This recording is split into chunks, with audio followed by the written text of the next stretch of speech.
angle of incidence and the angle of reflection are equal. And the second one says that the incident ray, the reflected ray, and the normal all lie in the same plane.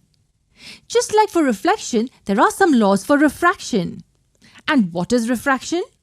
Refraction is the change in direction of light as it passes across the boundary separating two media caused by its change in speed. If the refractive medium is optically denser compared to incident medium, then the refracted ray will bend towards the normal. And if it's optically rarer, it will bend away from the normal. Note that the light is incident obliquely on the surface. When the incident light is perpendicular to the surface, it does not change its direction. There are two laws of refraction. Among them, the first one is same as the second law of reflection. Consider light travelling from some medium 1 to another medium 2, which is optically denser than medium 1. So its speed in medium 2 decreases and it bends towards the normal. The first law of refraction says that the incident ray, refracted ray, and the normal at the point of incidence all lie in the same plane. It means that if I were to draw this on a piece of paper, they all will be on the plane of paper and not out of the paper. What about the second law? The second law is also called Snell's law of refraction. Snell's law gives us the relation between the incident and refraction angles and the refractive indices of the mediums. What is the refractive index of a medium? It is the extent to which the refractive medium increases or decreases the speed of light. Mathematically, it is the ratio of the speed of light in the incident medium to the speed of light in the refractive medium. It's denoted by n, and the two numbers in the base are the two mediums. We read this as refractive index of medium 2 with respect to the incident medium 1. Also, V1 and V2 are speeds of light in medium 1 and 2 respectively. We can also define it as the extent to which light changes its direction in the refractive medium.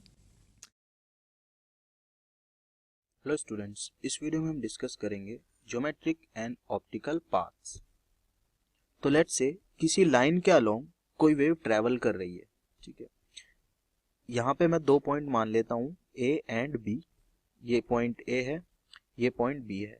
इन दोनों के बीच की जो distance है वो L है, ठीक है। तो रे यहाँ से जाएगी इस तरह से और ट्रैवल करेगी, और इसने जो ट्रैवल डिस्टेंस की है वो कितनी है, एल है। क्योंकि ऑब्वियसली इन दोनों के बीच की डिस्टेंस अगर एल है, यहाँ पे मैं एयर अज्यूम कर रहा हूँ, ठीक है। एयर में तो लिखूंगा distance travelled in air, distance travelled in air कितनी हो गई अपने पास, एल हो गई, ठीक है।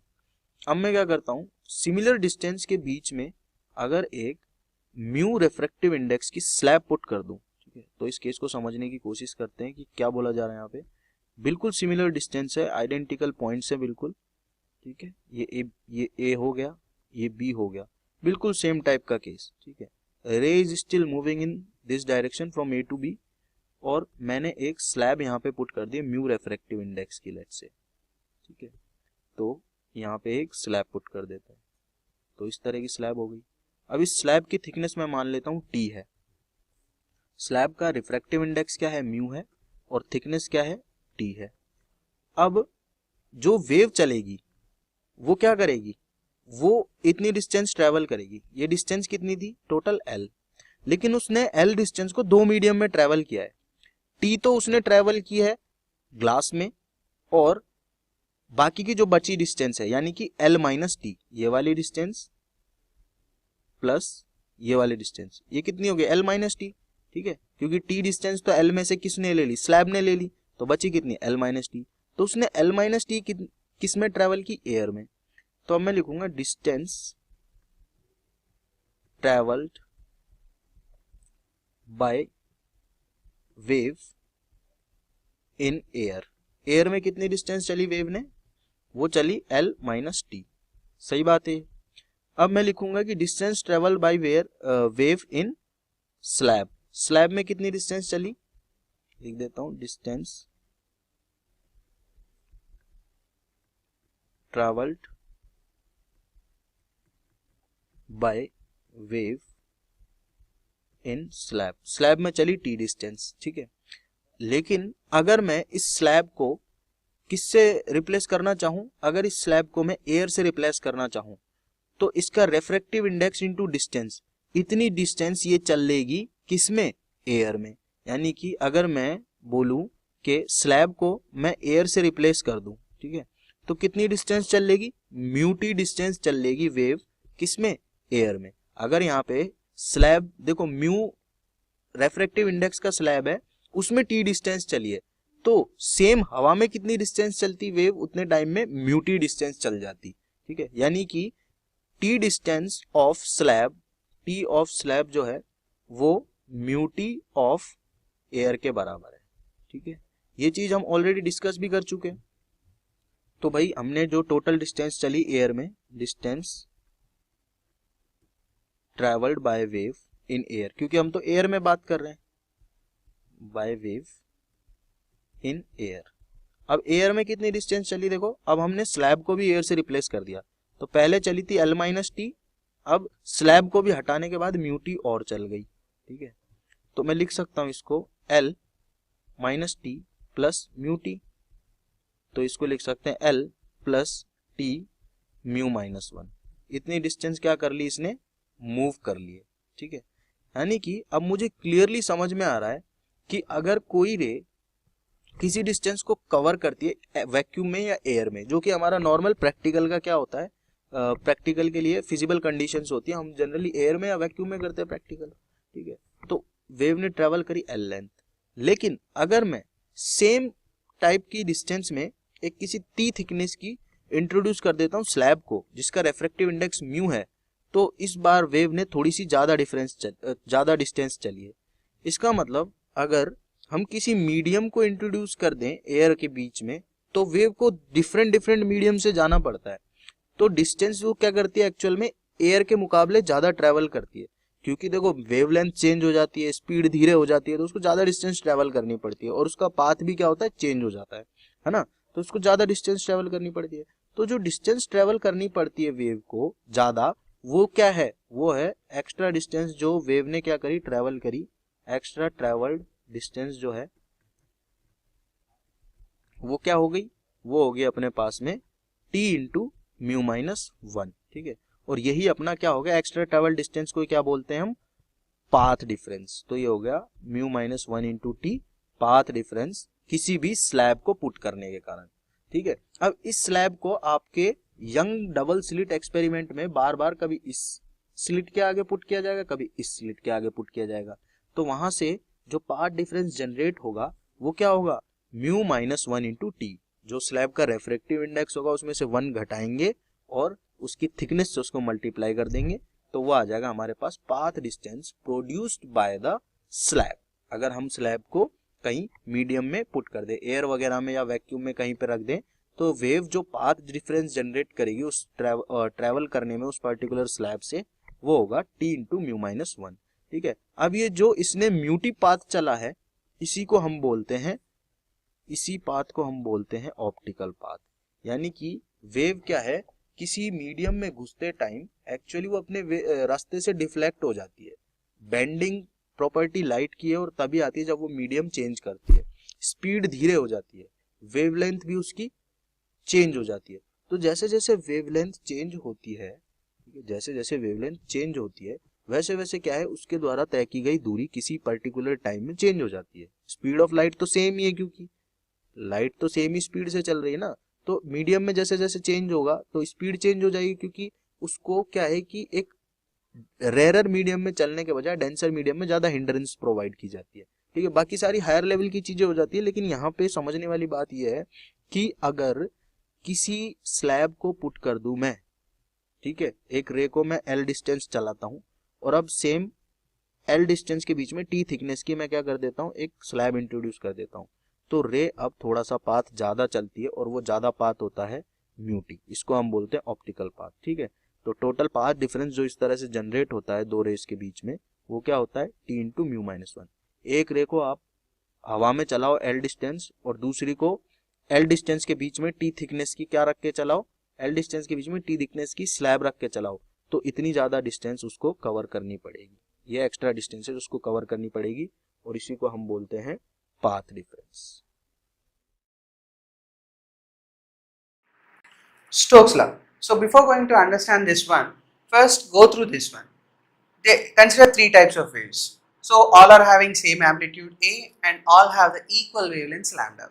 Then how can we tell the difference between all the waves? So like this, since it is starting with there is only one difference called phase difference. All the three waves are having a phase difference. So consider this wave, this is starting from an angle of 0 degrees and this is starting with the 180 degrees. So this is the phase. So the phase difference between these two waves can be known as 180 degrees. And since consider this one, it is starting from 90 degrees. The phase difference between wave A and wave C is 90 degrees. And the relation between A and B, or the path difference and the phase difference, is pi. 2 pi is equals to lambda, where lambda is the wavelength, 2 pi is the total angle. So if it is completed one cycle of operation, then it is completing an angle of 360 degrees. So then this portion can be considered as the wavelength. So wavelength can be written as 2 pi, or pi equals to lambda by 2. So these are the two things that we are supposed to remember. And now Stokes law. So when a light ray is reflecting from the surface of a denser medium, suppose if you incident a light ray like this is angle of incidence made by the incident light ray with the normal. Some part will get refracted and some part will be reflected. So this is also angle of incidence I, where angle of incidence is equals to angle of reflection. So according to Stokes law, when a light ray is reflecting from the denser medium, suppose if it is starting with 0 degrees, incident ray is starting phase is 0 degrees. Then according to Stokes law, the reflected light is having a phase change of 180 degrees or pi degrees. So this is your reflected light. So according to Stokes law, when a light ray is reflecting from the surface of a denser medium, then the reflected ray undergoes a phase change of pi degrees when compared to the incident light ray, or a path difference of lambda by 2. Since the reflected light ray undergo a phase change of pi degrees or a path difference of lambda by 2, as we discussed earlier. But in the case of denser medium to rarer medium, that means if a light ray is reflecting from the surface of a rarer medium, there is no phase change and there is no path difference. That means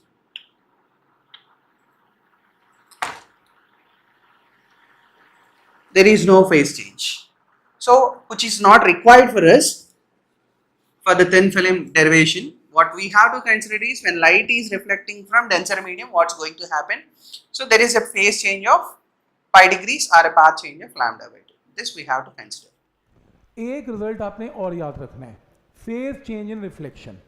phase change in reflection में ये बताया जाता है कि अगर आपके पास ये rarer medium है और ये डेंसर मीडियम है, एक रेयरर है और ये डेंसर है, तो आपकी अगर वेव आती है रेयरर में आती है और रेयरर में चली जाती है, आप कहोगे क्यों डेंसर में नहीं जाएगी? जा सकती है, पानी है, अंदर भी जाएगी, पर अगर जो वेव सरफेस से रिफ्लेक्ट होकर वापस चली गई तो इसमें अगर क्रेस्ट आया तो ट्रफ वापस जाएगा टकरा के, तो there is a phase change of 180।